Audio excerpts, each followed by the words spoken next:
All right, well, come on up, Adam. We spend a lot of time talking about the equity markets. There's a bond market too, right? There's a significant person in the bond market. So Adam and Mary, let's hear about them. I'm Adam Badawi at UC Berkeley Law, and Mary Childs is here, and she's written this wonderful book, which we purchased copies of, and you can grab outside, The Bond King. And you've written something I didn't think was possible, which is a highly readable book about debt markets. So I wanted to ask kind of what motivated you to do that, and more specifically, there's these 3 pithy words at the beginning of your book. Stocks are dumb. So I wanted to know how you got there. Thank you, first of all, for the kind words. I was a credit market reporter at Bloomberg News for many years. And when I was doing that, I've now realized that this is kind of an institutional stance that I think I just inherited from generations down from basically Mike Bloomberg and Michael Lewis. But at the time, I thought I was very clever. And, I was 20-something. So I was like, everyone doesn't understand. Credit is so important. And I'm right about that, but I think I thought I was more renegade than it perhaps was. But yeah, I was covering this market and, hanging out with my friends who, if they were bankers, they understood, and if they weren't, they didn't. And it just struck me as so silly that the stock market gets all this attention and we talk about it all the time, and it's up, down, it just does nothing for me. And I don't know, in the bond market, there's just so much more fun. So much more complexity and so many different levers that you can pull and so many different ways to, I think people in true equity capital markets would argue with me about the complexity, and certainly they have their things. But it seems to me that the bond market is really where rubber meets road, and that's true for governments and for companies and for individuals. And I think that understanding is so lacking in our kind of mainstream culture. Well, as someone who writes about debt, I wholeheartedly agree. So the tagline is how one man made a market, built an empire, and lost it all. Yeah. That man is Bill Gross.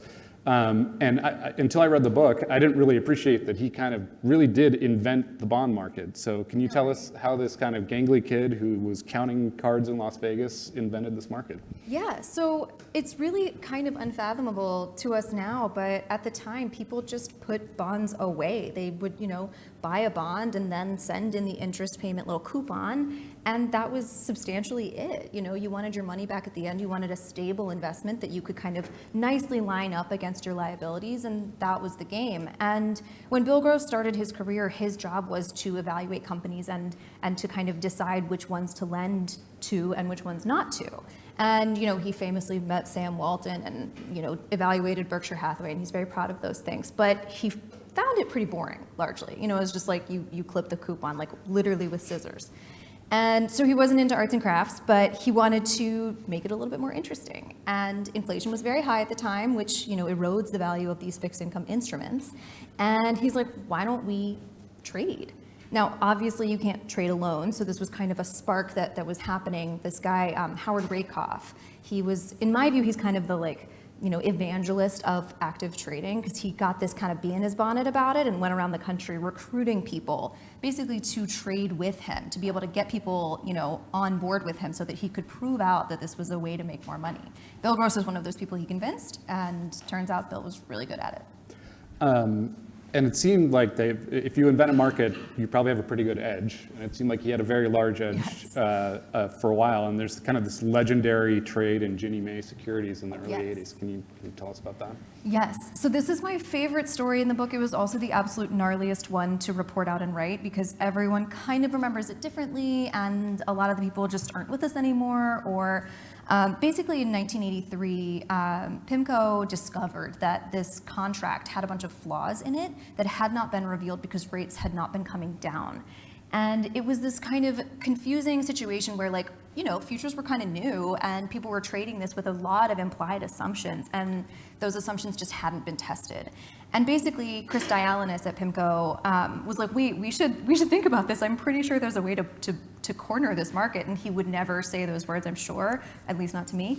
But he and Bill ended up buying a ton of these contracts such that they made the cheapest to deliver, there just was a very scarce amount of these, a finite amount of cheapest to deliver, and they more or less demanded physical delivery in a world in which people kind of forgot that was an outcome.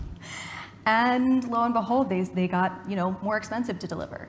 So I think, it's pretty nuanced and it's really complicated, and they're kind of two separate and distinct legs of it, but it was so much fun. There's literally a part that feels like a bank heist in it, where they're like driving around Chicago with armed guards, picking up duffel bags, and I was just like, you gotta be kidding me, this is wonderful.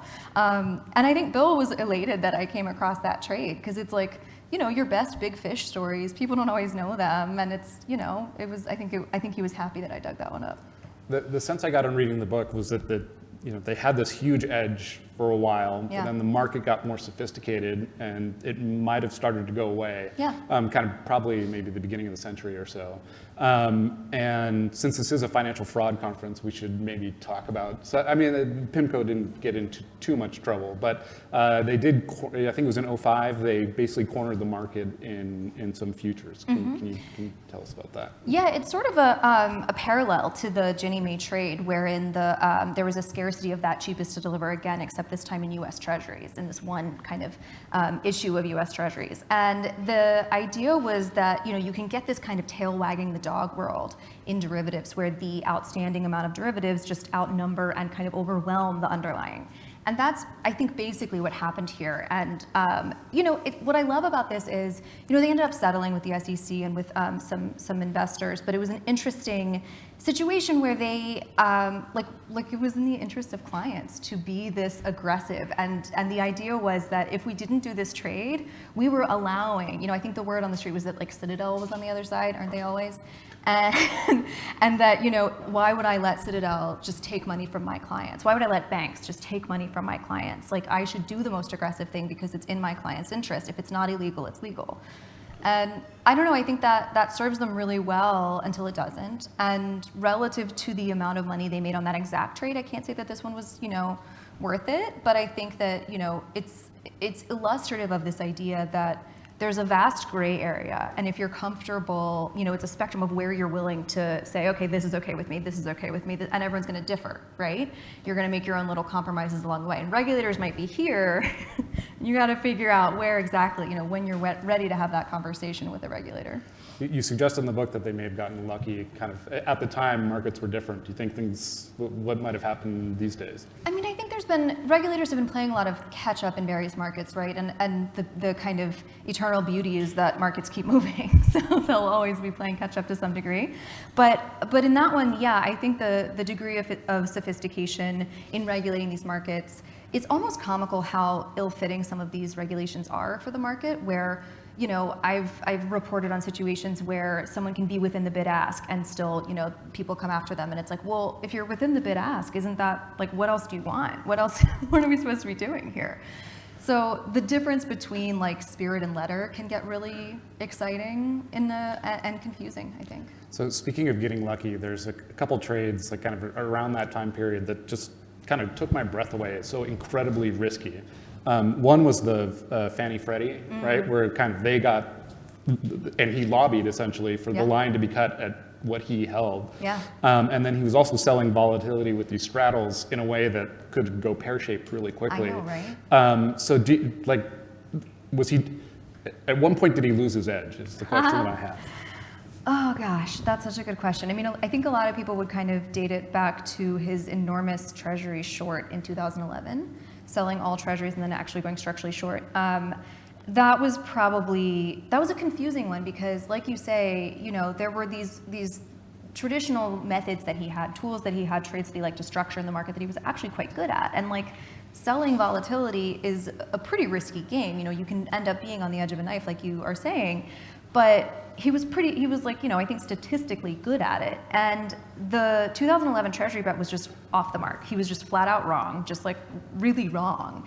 But more to the point, I think, it was like a horrible risk management approach. Like it was just a massive trade. And to kind of let for a guy who started his career, as the legend goes, in Vegas, counting cards, thinking about the Kelly criterion and being really methodical about the risk that he took and when he took it, it was sort of a shocking trade where it's like just totally deviating, overtly deviating from his risk management. Now, people within PIMCO would be like, Mary, he loved to take this much risk, but that's another conversation. So I think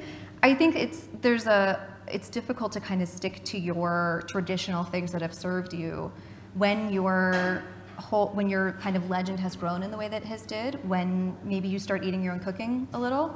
So I think that's probably the first time that I think it really hits the big time of like, this might be getting off track. So last year at this conference, we had the authors of the Caesar's Palace Coup Yes. book. And so that was kind of more about the distressed dead and kind of what happens at the end. Lots of yelling, lots of miserable, like people being miserable. PIMCO, you get lots of yelling, lots of people being miserable. So my question is debt designed to make us miserable? Whoa. Yeah, I guess it is. I mean, I think that's probably astute. It is unnecessarily miserable, you know, like I don't know. I've talked to a lot of people, obviously, who worked at PIMCO, and many of whom who then went on to other places, and they're like, it turned out I didn't have to be so unhappy. Like the place where I work now, you know, wherever that was, they're like, you know, trying to wring out that next basis point, and their boss is like, what are you doing? Like, you don't need to, whatever you're doing, stop, like go home, like be a person. And, you know, reasonable people can disagree at the point on that spectrum where you should stop trying and not get that marginal basis point. But I do think that, you know, and that's like a question of like, okay, are your employees fungible and you can just churn out, you know, you can just throw somebody else in the machine and get the basis points and then like move on to the next person when they burn out? Like that's a valid approach, I guess. It's sad, but I'm interested in that idea. You know, there's this great book called American Bonds that talks about how it's a sociological perspective on credit, which I love. And it talks about how like CDOs, CLOs are moral worlds, that we bound who we want to include and who we don't. And we impose our societal priorities and values on, you know, this is a way for us to enforce and kind of ring fence people and make decisions in that way. And I think that's really elegant and something to think more about. Yeah, I mean, the features that make me think that are kind of, it has some zero-sum elements. It's illiquid markets, so you're kind of being, some people are not being truthful about what they're paying for things. Quite. And I was talking to a journalist friend of mine, and we were talking about the kind of cultural reckoning that we've had in the last 4 or 5 years, and kind of what are the good parts and what are maybe some of the less good parts. And we both agreed that something that's good is kind of this notion that like you have to be a jerk in order to succeed seems to be going away in a way that's admirable. And so could they have been more successful without being such jerks, do you think? Well, I mean, we are speaking to the old world, so no, but, and I think like, it is interesting, like, I think a lot about this where Bill Gross did not mean to be a jerk, I think. I think he didn't realize that his behavior was perceived as jerky, which might be like real, like I can hear my sources like raging in my ear right now. But like this sense that he meant to be unkind, that I think he thought that if it was in service of performance, that it would be okay. And to your point, like that's how you get successful, right? That's how you got successful. And I don't know, have we disproven that? I would love if we did. It would be nice. Maybe outside of debt, it's possible. Maybe. And maybe you could talk a little bit about, so this book is incredibly well sourced. Can you talk about maybe that process and people willing, some were willing, some less willing? Oh yeah, no, a lot very unwilling. You know, in journalism, it's always a very funny thing where the people who really want to talk to you, you have to be a little bit like, oh, like, why do you want to talk to me? Like, why are you calling me? So, you know, I have this story in there where I started out, you know, with nothing, because in 2014, everyone just zipped up and they would not talk to me about what happened. And, you know, that's not great when you're a beat reporter and your job is to get the story. But at the same time, you know, I kind of just like worked my way in from the fringes, and you end up getting like one little piece of useless gossip, but if you take it to the next person and you're like, hey, I heard this little piece of useless gossip, they're like, that's not quite what happened. This is what, because people just can't resist, you know, like they want to, if you know something, they want to talk. So that was helpful. And I think in this one, the thing that I didn't understand for a long time was that it was like a bit of a standoff. People were waiting for everyone else to tell me the things, and then I could confirm it with them, but no one wanted to actually give me the things to confirm, but then they were mad that I didn't have the things. So that was exhausting. And then, as you can read in the book, at the 11th hour, a person who had declined to talk to me for 7 years, Muhammad Al-Arian, somehow got a copy of the manuscript. We don't do this in journalism. We do not share our manuscripts before publication. We do not share stories. But he got a copy and he had notes. And so after 7 years of not engaging with me, he sent over his notes. And frankly, they were not much. Like I incorporated what I could, and I was pretty pleased that I basically had, he didn't have that many. So, you can read those footnotes throughout the book. They are, Dr. Ilarian's lawyer weighs in. But I think that's illustrative of this sense that other people will tell me and then they'll come in and like clean up the facts a little bit.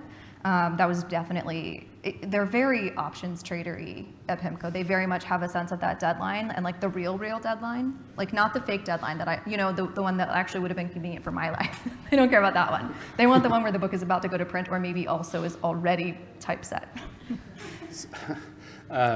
So my father came from a family of Egyptian diplomats. So Muhammad Al-Arian's story kind of resonated with me. So I want to ask more. I guess you didn't get to actually talk to him. You just talked through his lawyer.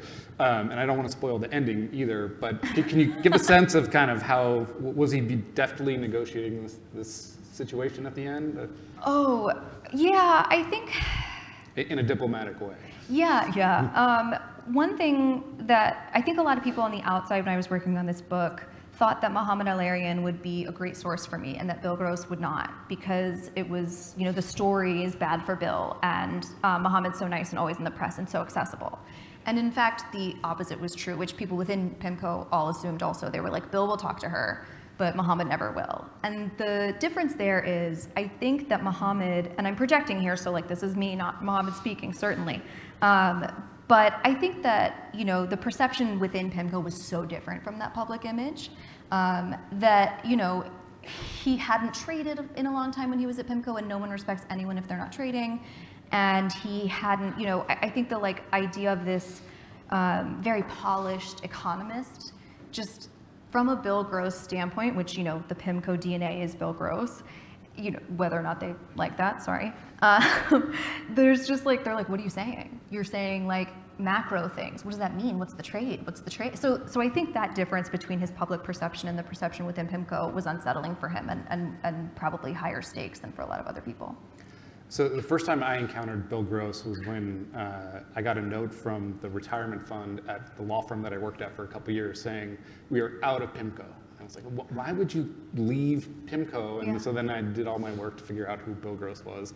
And they were not alone in saying, once Bill Gross leaves, we're out. And that's not an easy thing for a fund to do. So can you, and it caused some trouble that is relevant to what we're talking about today. So can you maybe walk us through that? Yeah. So in 2014, when Bill Gross abruptly left PIMCO, it was such a surprise that, just for context, I was the beat reporter assigned to cover PIMCO full-time as my job, and I got a root canal the day before Bill Gross left PIMCO. So that's how not expecting I was.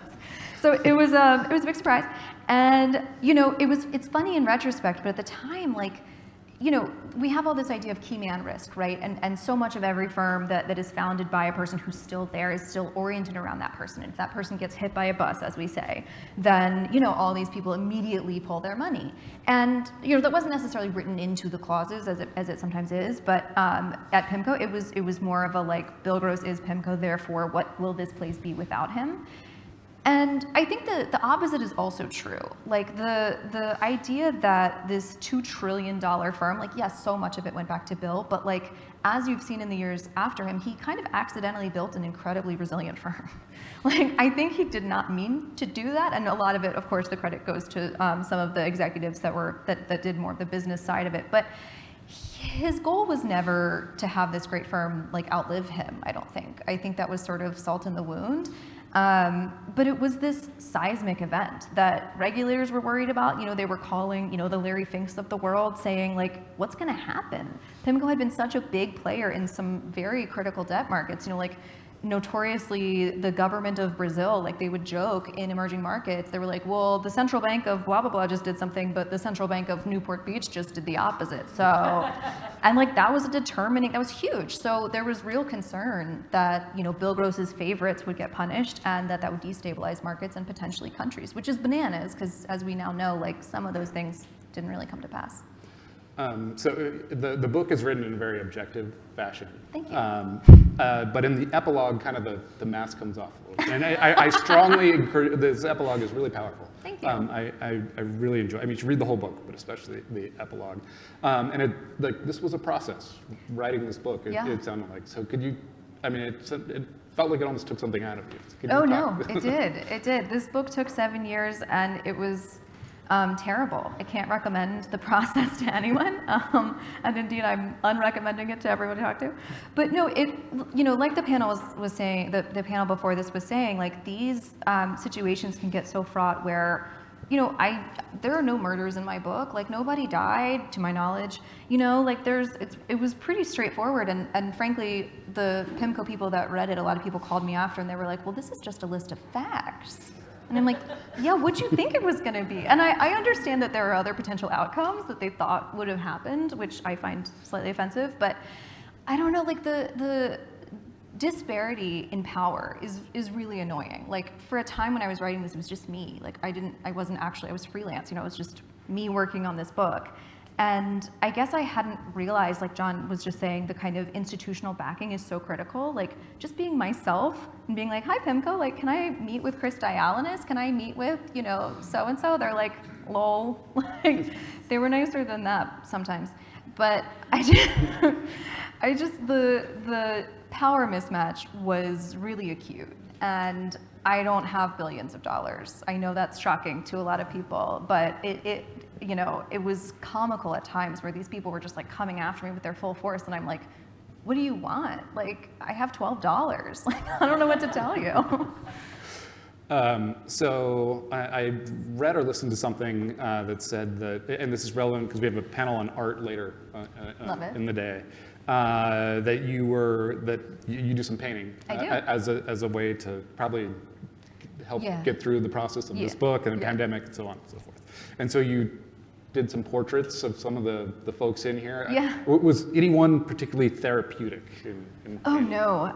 Part of the problem with both writing this book and painting, so I mostly do portraiture, and it's the same fundamental drive, I think, where I like want to understand. So I try to kind of not like get in heads and stuff, and that can't be healthy, especially when we're dealing with intense people like the ones that I was dealing with. I tried to paint Bill Thompson, who's one of the most pleasant, like laid-back people in the book, and he looks just like Michael Keaton, and he came out looking like Jack Nicholson. And I don't know what, like not in a good, like not early Jack Nicholson, no offense to Jack Nicholson, but I just was like, I don't need to agitate these people. Like, I'm not trying. So I was gonna like do baseball cards because there are like a billion different Bills in this book. I tried to call it Bills, Bills, Bills. They did not let me do that. But yeah, it's the same. It's the same. Like, okay, you basically like put the person's, this sounds so creepy, skin on. Let's not say that.